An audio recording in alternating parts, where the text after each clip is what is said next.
Okay, now I'm gonna do a music moment later, but since I haven't done one in a while, I'm gonna do a review. Now, I've watched 3 movies recently, which I'd like to cover in this one review, and that would be The ABCs of Death, Sinister, and Deer Crossing. We'll start with Sinister. Well, even though I did not like Paranormal Activity and Insidious, it was done by the same producer. Well, Sinister is actually very well done. It is paranormal-ish. It's not really a ghost haunting the house type of thing. The killer is badass. His name's like Mr. Boogie. He has a white face, kind of creepy clown type thing going on. He eats the soul of children. He's like the fucking the demon of the fucking before the angels are made or some shit, and he has loved the souls of children. Well, it turns out at the end, spoilers, by the way, I don't give a shit, I'm gonna spoil it for you, don't watch the shit if you don't want fucking spoilers.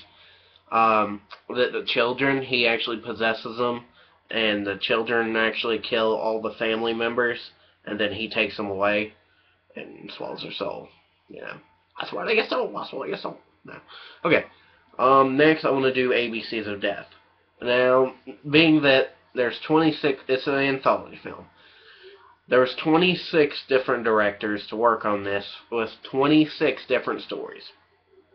That's almost like a whole season of a show, but very short. Well, I was looking forward to this movie a lot, but it was so disappointing. I don't even know what the fuck to say to it. Each story just got bad. They were bad. There was cartoon ones, which the cartoon ones were bad. The claymations were bad. They were all bad except for one.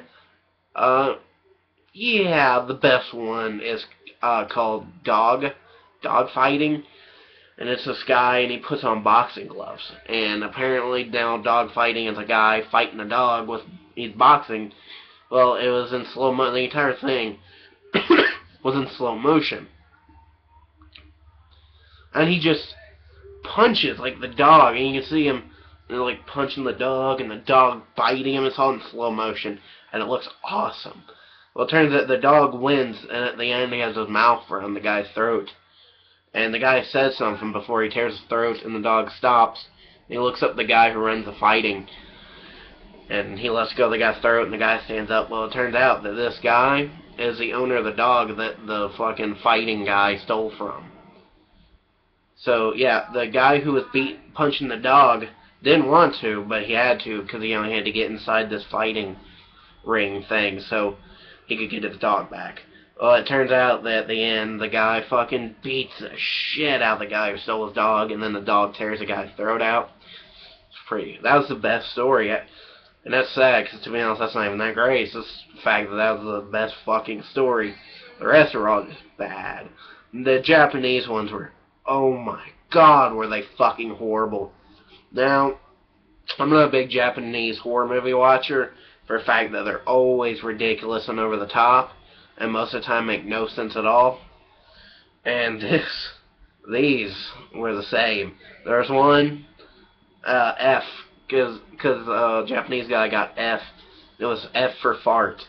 And the whole story was this girl who loved farting, and her teacher, she didn't think her teacher farted, and then this gas came up from the earth, and she didn't want to breathe in this gas and die, so she made her teacher fart in her face, and they both died from this big green cloud that came out of her ass, and then they lived together in the gas world after they died. Yeah. And then at the end there's another one for Z. I don't remember what the fuck it was called, but it was fucking atrocious. It was so bad.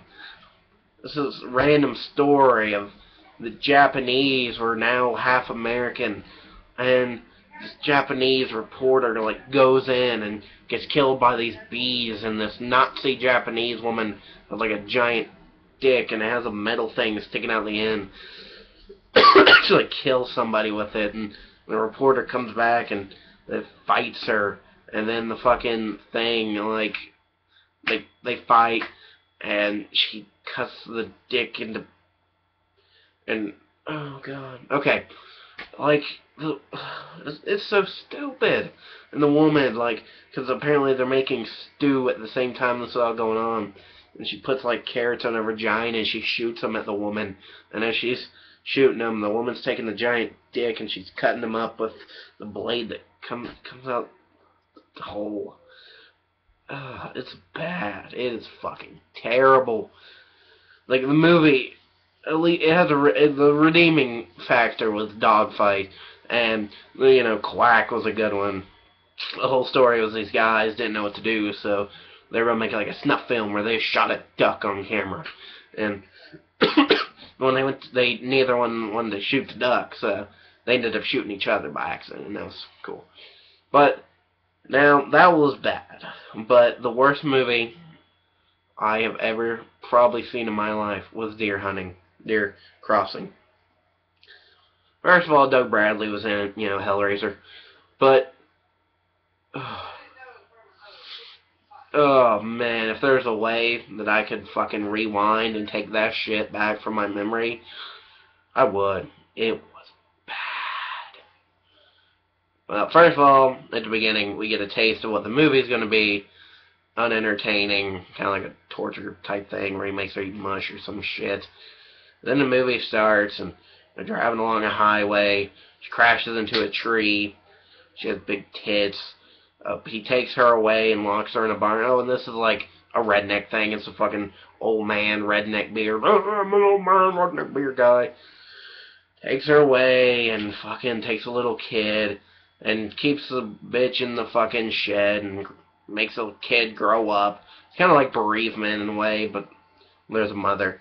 And then the husband ends up, and 8 years later, fucking husband gets a call, and the boy's like 17 now, and fucking husband's like, oh, my son's alive, and detective who worked on the case calls him, like, oh, my son's alive, and my wife, and he goes to the town and fucking talks to Bradley, and shit goes on, and then